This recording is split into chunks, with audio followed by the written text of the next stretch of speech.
Welcome back to the league that means nothing on Go Again Gaming.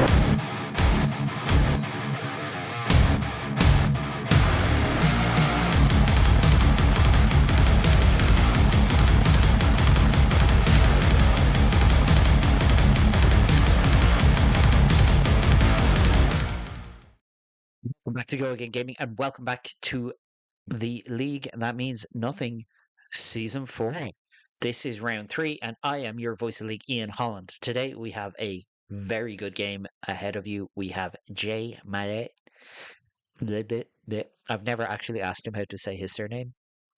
And a former league champion on what else but Vynsett? That is Zen State Fab, and that is what he is best known for. He makes the best Vynsett content on YouTube, taking on Thomas Johnson Averett on Dashio, one of the most powerful heroes that we have ever seen in Flesh and Blood. So powerful it got high octane banned. Anyone who doesn't know why, please go and watch Worlds in Osaka and watch Sam Sutherland absolutely turbo through his deck with Dashio.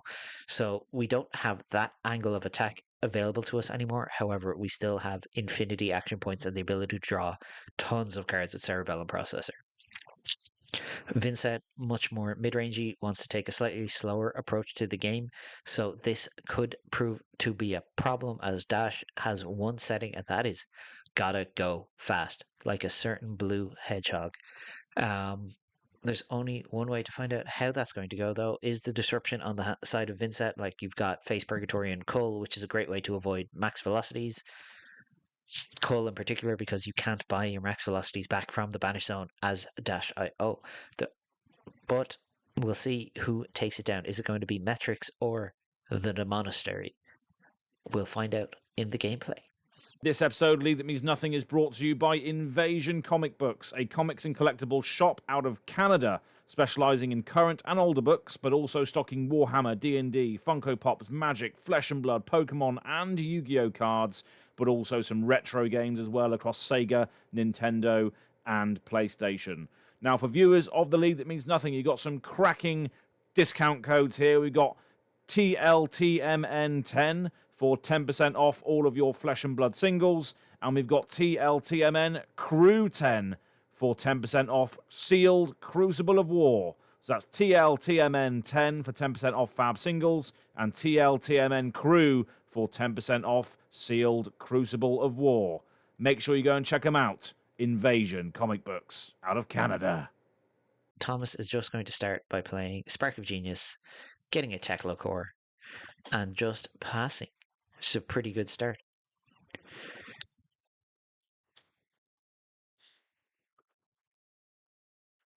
Like, it's a reasonable way to start a game of Flesh and Blood with extra resources.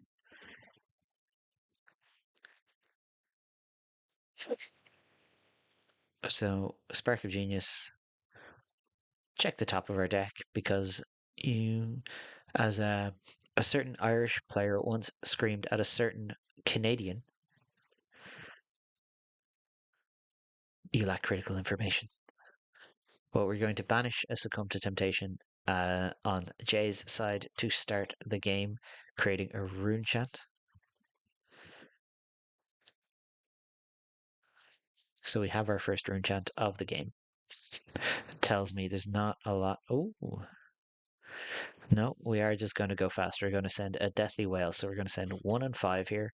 If any of this damage leaks through, Jay gets to buy back his rune chant, losing out on what looks like a vexing, both of the Succumb to Temptations are now gone with 1 left. So 1 in the banish, 1 in the pitch. It's going to be hard to find that disruption, but you do still have access to Cull, which, for those of you who don't know, is a messed up Flesh and Blood card. Yeah, looks like Thomas is just taking all the damage here and is just saying, do you know what? I have 2 free resources. I have 5 cards. I'm going to try and just kill you. Here for a good time, not for a long time.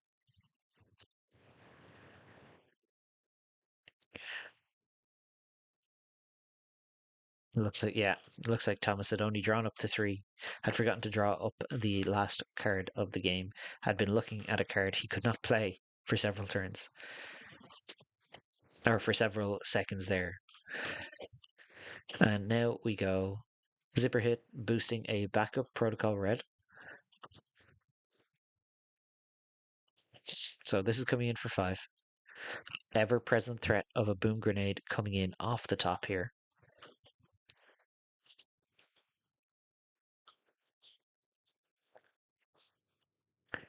And 3 block committed by Jay, obviously having a superfluous card, taking 2.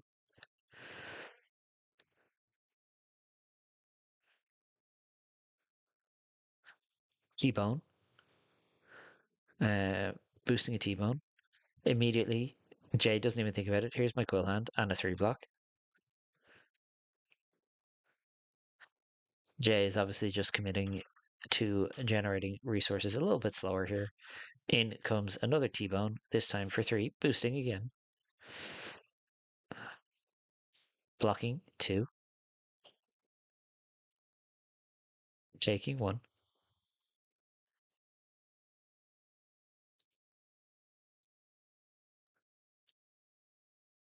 Now Thomas has set himself up for the first max velocity of the game. It's hit third T-Bone. Boosting.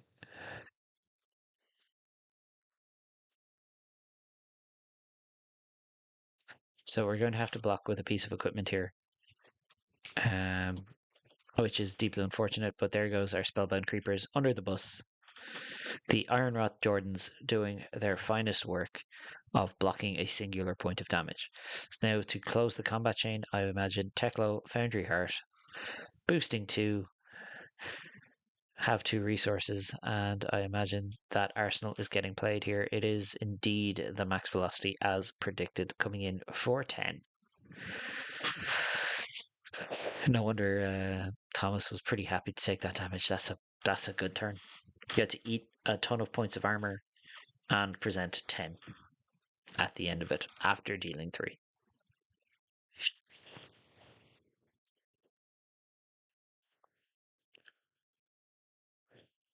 And Jay just says, "Send me the bill."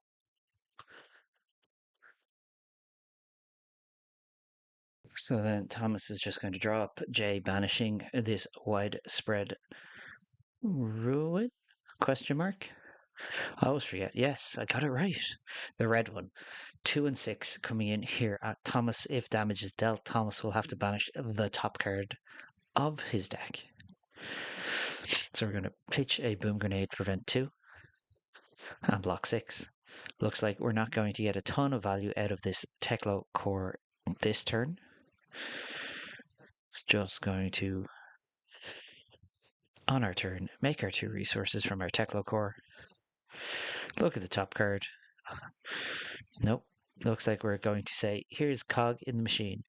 Create 2 golden cog tokens. Add 2 bullets into the gun. Gain an action point by cranking. Then tapping a cog, putting cog in the machine back in. And then we're just going to shoot J a couple times. So 2 damage coming in. This new card from High Seas, we're going to prevent with Haunting Rendition. So the first shot is prevented and we will generate a rune chant. This new card from High Seas is giving Dash a really interesting fatigue end game. And now another 2 coming at J.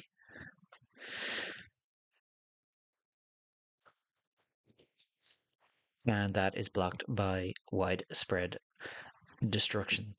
The Arsenal one. The Arsenal one because it's not going to have any targets. How is Jay going to start this turn now? Starts by banishing Eloquent Eulogy, the 1 for 4. One of the better ones anyway. So we're going to Sonata Galaxia, pitching into it to make sure that X is 2 or more so that we have go again. And get our searching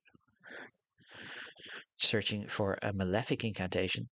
which is one of the cards in Rosetta that kind of turbocharged Runeblade in general. Specifically, it's what led to Viserai managing to turbo his way through the last few LL points.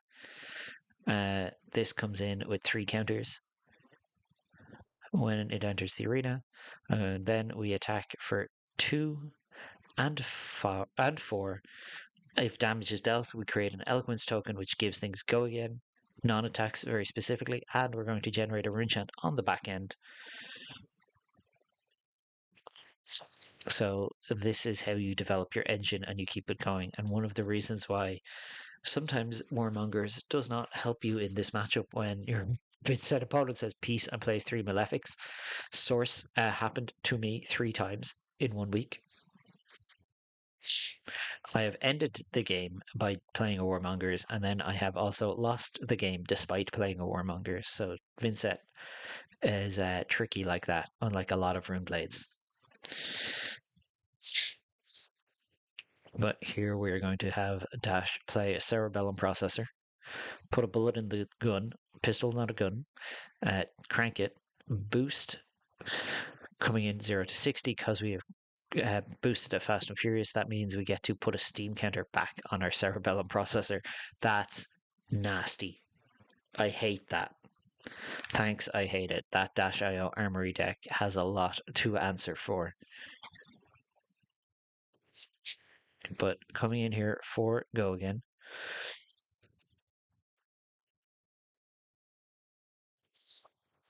Just a casual 4 go again. Coming at J. 2 cards in hand. Could be a boom grenade off the top. Could be worth the risk depending on your hand. It looks like Jay says it is indeed worth the risk. But we are going to pitch an optical monocle to activate using Dashio. Put a boom grenade in play. Gaining a bullet in the gun, gaining an action point, which combos so well with that Cerebellum processor. So Jay taking 8 here. Just the casual boom grenade in off the top.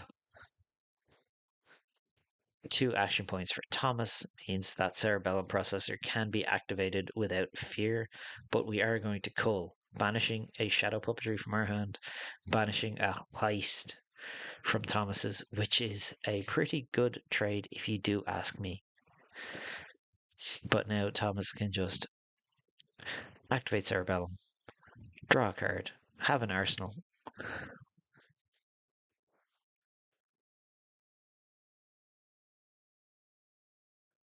Or play the cog in the machine.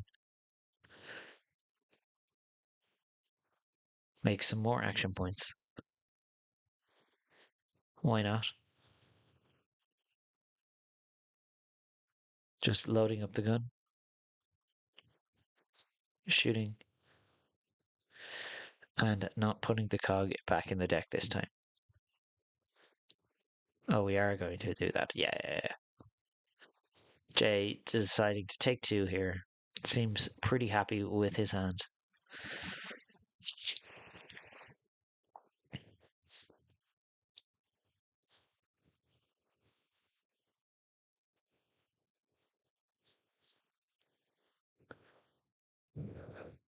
Yeah, banishing Deathly Delight, which gains life. Playing another Malefic, here we go.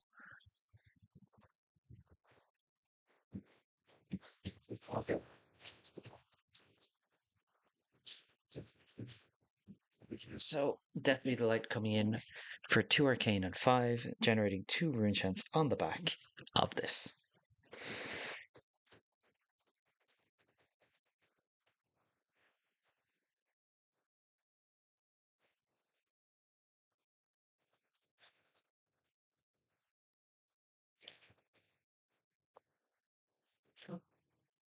So in comes Deathly Delight. Is Thomas going to try and prevent this? Or are we just going to generate value as our turn goes? Looks like we're going to Crown. Crown of Providence, already one of the best cards ever printed, is excellent now. in this situation because as Dashio, you can look at the top card of your deck, so you know what you're going to draw. It's never random.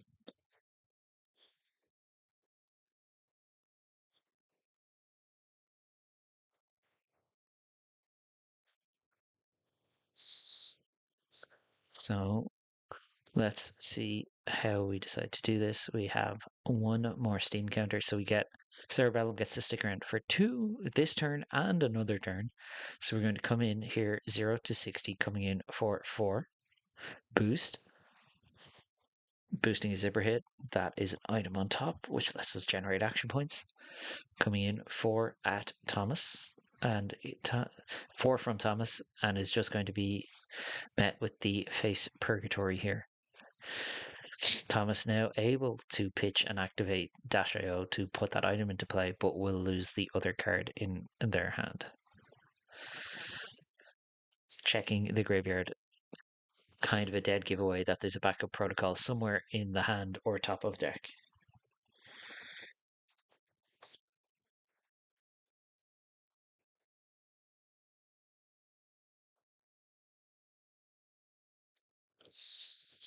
So we are going to put in that backup protocol, crank it, generating an action point, and send in a Pulse Wave Harpoon, boosting away a Cerebellum processor, but coming in for 4.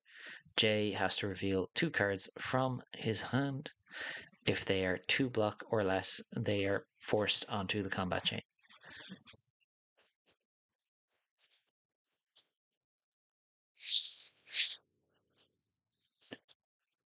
And now, depending on the top cards of the deck, Thomas is set up in such a way that could generate another max velocity turn. But Jay revealing 2 here, a Cull and something else.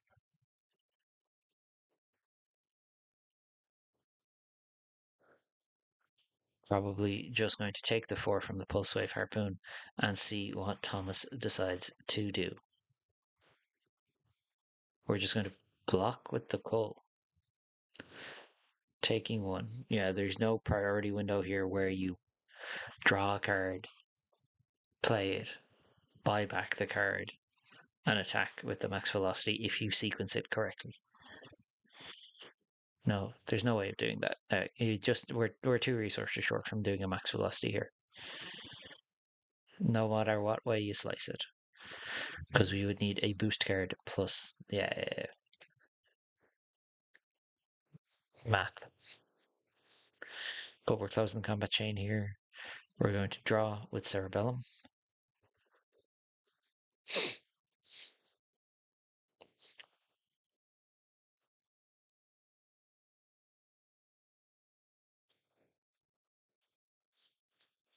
Now, there's a chance that you could attack here. Activate Technocore. Yeah. Oh, no, we're boosting, attacking with the zipper hit. So this backup protocol is not going to be buying anything back this turn. Just coming in here for a casual 4. 2 block from Deadwood Dirge, 2 damage taken. We have this 1 card left from Jay, so 2 damage taken from the pistol. Not a pistol, it's a gun. Guns are not pistols. And card to the bottom. 1, 2, 3, 4 drawn for Thomas. Jay banishing a Widespread Ruin again, coming in here for 3 and 6, generating 2 rune chants on the back end here, thanks to those malefic incantations. So pretty much any 1 card hand is playable for Vynsett at this stage of the game, which can feel good for Thomas. So 3 and 6 coming in here. I think if you're Dash.io and if your hand is set up to be aggressive enough, you will kind of want to just take the damage. And it does look like we are taking 3 at least and taking the other 6, going to 10. Going to lose the top card of our deck. It's another 0 to 60. Disgusting white bordered mech cards. Pitch the boom grenade on our opponent's turn to buy back another gross looking white bordered 0 to 60. Don't worry, Thomas, this one is not targeted at you. This is just targeted at white borders. They do not appeal to me, except for that one guy who played in Kannats who white bordered his entire Puffin deck. That guy is the GOAT. 0 to 60 coming in here for 4, boosting away a red zipper hit. Being met with a reduced rune chant, just a clean 4-on-4 cover here. Closing the combat chain. Spark of Genius. So we get to search for an item. If it has crank, we get to continue our turn. And it gets to draw a card. So Spark of Genius definitely not fully designed with crank in mind, because it was a fantastic end of turn card to play, and now it is a phenomenal mid-turn extender.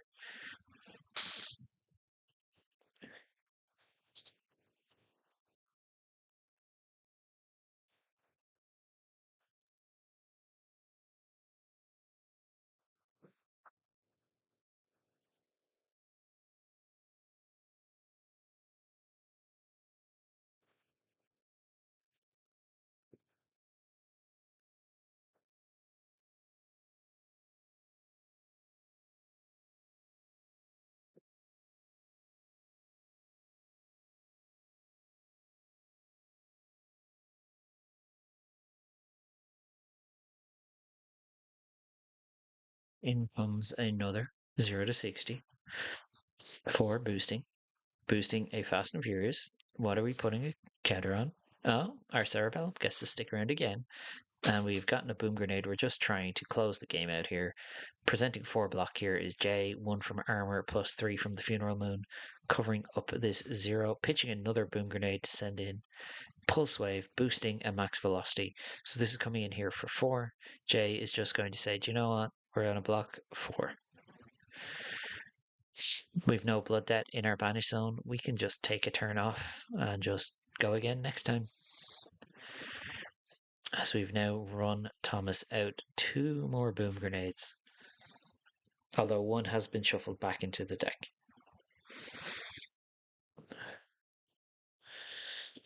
But really, avoiding Boom Grenades is the name of the game here for Jay. Jay can afford to be patient, and then once a card gets put in the banish zone, can just be played.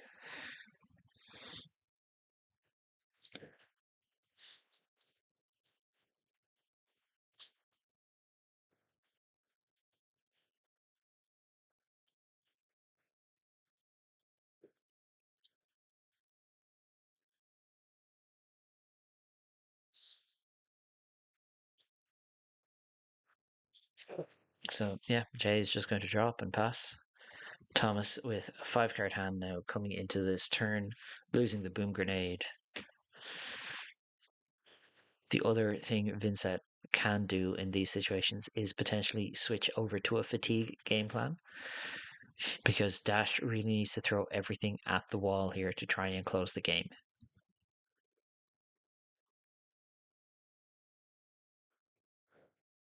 Thomas having a quick look, doing a count of items probably, and what attacks have been used, what's available to buy back, pitching this optical monocle, putting in a Tekla core, loading another bullet in the gun, then moving to his turn, losing this Boom Grenade, but gaining 2 resources and losing the last steam counter on the Cerebellum processor. This Cerebellum processor, which has somehow managed to just have extra steam counters, which is cool and good. Now Jay, obviously without any blocking armor here, is going to have to commit actual cards to blocking if he so chooses, boosting a Fast and Furious, putting another steam counter on that Cerebellum processor, which just refuses to die. So we're going to block 3 on 3 here, as we notice Thomas's deck getting dangerously thin. Everything Dashio does removes cards from the deck here. Going to close the combat chain, we're going to draw a card.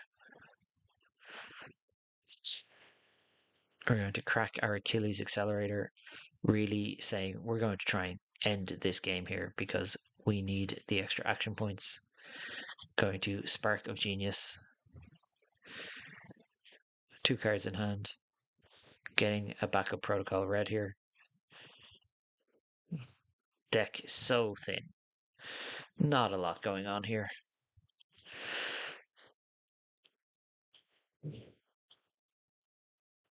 Thomas will want to be careful though. So we're going to draw a card.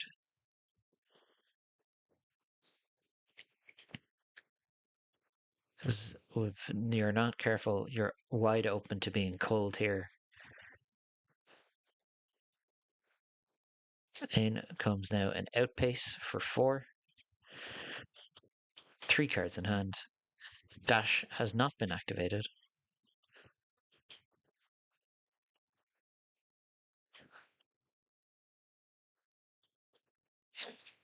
Boosting, so armor can't be used to block here, not that Jay has any.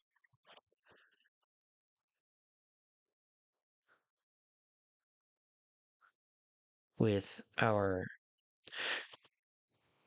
3 cards in hand, this should be fairly trivial. 2 max velocity this time.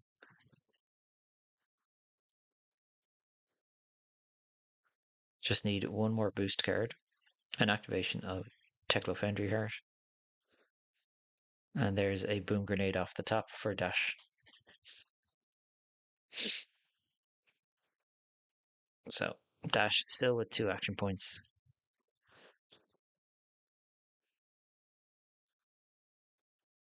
Jay taking 8.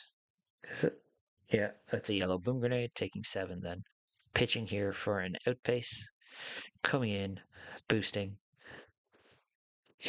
So now we have the resources to do it all. Ooh, a call here would kind of end the game.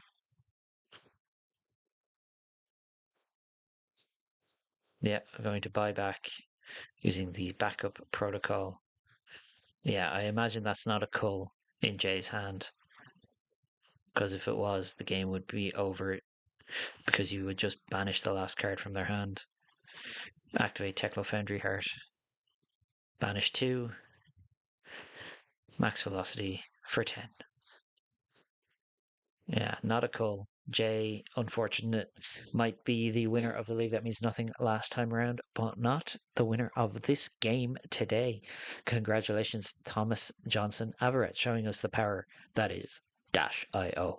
Jay, Vynsett, not quite getting there this time around. They had a couple of fairly clunky turns, potential pivot into a fatigue game plan, and Thomas recognized that, found the backup protocol, and found the way to get that last maximum velocity across the line. Max V, as always, coming in clutch for these mech decks. If you've liked the video, if you enjoy The League That Means Nothing, if you enjoy everything that we do here at Go Again Gaming, please make sure you like the video. Big shout out to all our sponsors. As always, use the discount codes that are available to you. Always, every part of that helps out so much. Make sure you comment down below. Let us know why he should get one of those creator grants from Legend Story Studios. And other than that, always, let's not forget, make sure you subscribe. Get all your notifications for The League That Means Nothing Season 4 in your YouTube notifications in your inbox. I have been your voice of League, Ian Holland, finalspirit.bsky.social. And I hope you've enjoyed being here with me because I really enjoyed casting this game, and I will see you in the next one.